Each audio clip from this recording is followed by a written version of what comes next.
Okay, so this is part 3 of my most recent update about the YNW Melly trial, and he's currently on trial for the double murder of his 2 best friends, which this whole thing is absurd at this point.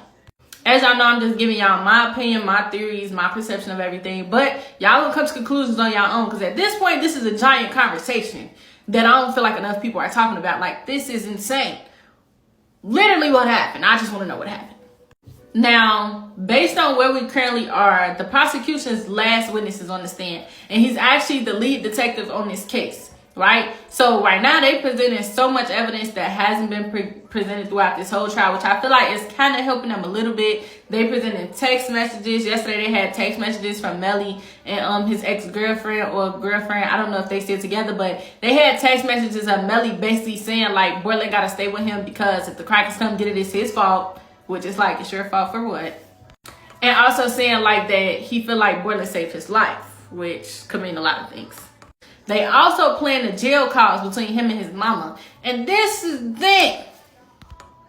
I hope that these jail calls aren't as incriminating, because up until now, I haven't heard anything incriminating. She said she deleted a couple of text messages, but that could mean anything.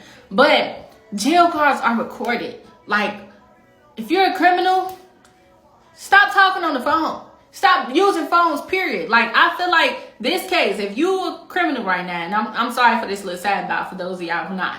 But if you're a criminal and you're not watching this trial, the one thing that I can tell you that I learned from this trial is that cell phones are so federal. Like, if you're going to do anything, don't take your cell phone. If you're going to talk to anyone about what you did, don't use your cell phone. If you're going to go anywhere and you're going to do something that you're not supposed to be doing, don't take your cell phone. Like, leave the cell phones in the house. Don't use the cell phone when you do something wrong, because at this point, that's the only evidence that they used to convict him.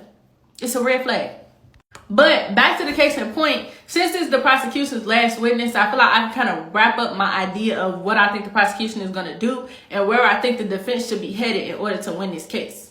Now, granted, I don't feel like the prosecution has as horrible of a case that they had in the very beginning, because at first it was just like, But at the current moment, it's kind of looking like they getting somewhere.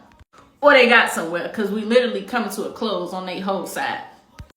Overall, the one thing that the prosecution is missing is that they have yet to put the gun in Melly's hands. And I feel like they put it in the seats that he's allegedly sitting in, but they have no proof of the gun being in Melly's hands. Like, it's too much reasonable doubt about whether or not Melly was still in that seat, whether or not people switched seats, whether or not Melly got out the car. Literally, all of the evidence that they're using is connected to cell phone data, which the defense, in my opinion, should just prove is unreliable because it's not exact.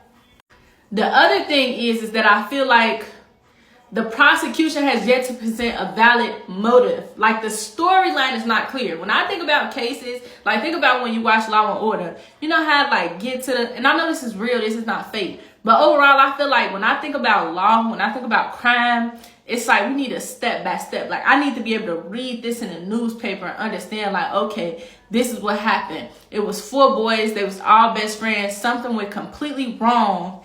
And now 2 of them are dead. And we need a background as to what happened. The prosecution isn't laying that foundation, which it makes you try to think about, like, is any of these pieces of evidence that they given other than the cell phone relevant? Because even a lot of the testimonies, especially the 2 individuals who are like personally connected, as far as like YNW Melly ex-girlfriend mama, and then the friend Anthony Glass who was in the other car, those testimonies, which you would think would shed a lot of light on what happened or bring some form of clarity, did nothing.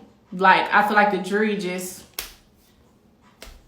And then let's not get on the countless amount of pictures and videos that she's using to prove that this is his phone. But in my opinion, it's the case about proving whether or not Melly's phone was there, or proving whether or not Melly murdered Psych Trace and Juvie, because that's what their case is given. But it's coming to an end. And so I feel like they set a grounds for something on leniency, but I see a lot of reasonable doubt. So y'all tell me what y'all think.